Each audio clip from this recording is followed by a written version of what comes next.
šokantne stvari isplivale su o Nini Rešiću.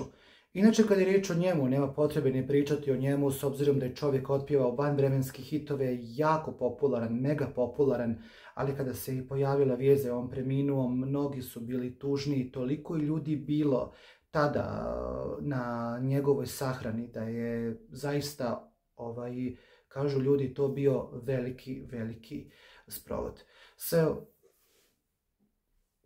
Mnogo ljudi tada došlo je na njegovu sahranu, s obzirom da su mu tako odali počasti, pokazali koliko ga vole i koliko su bili tu uz njega.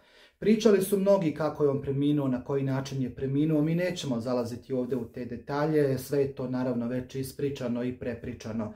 Jedna velika tuga, naravno, jedna velika bol koja nikada neće biti zaboravljena, ali ono što je jako zanimljivo da u posljednje vrijeme na TikToku kruži video snimak kako je i pričao Nino Rešić o jednom kolegi, da je imao problem sa njim, pa je tako i u emisiji rekao.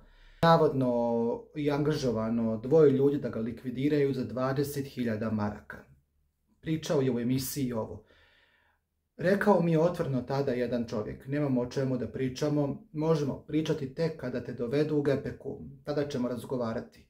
Kunem vam se, to je bio jedini naš razgovor. Kada me nisu pozvali na snimanje jednog novogodišnjeg programa, direktor te kuće tada me je pozvao i rekao mi: ne želim problem u svojoj kući, neka te roknu u Njemačkoj, što mora ovdje, govorio je Nino Rešić u emisiji koja je bila, ja mislim, na BK televiziji. Sve u svemu video kruži društvenom mrežom TikTok i naravno komentari samo se nižu. Također progovorio je o Jasni, pa je tako i rekao da nju on nije ostavio, da je to ružno reći, već da su se samo razišli jer nisu se možda pronašli.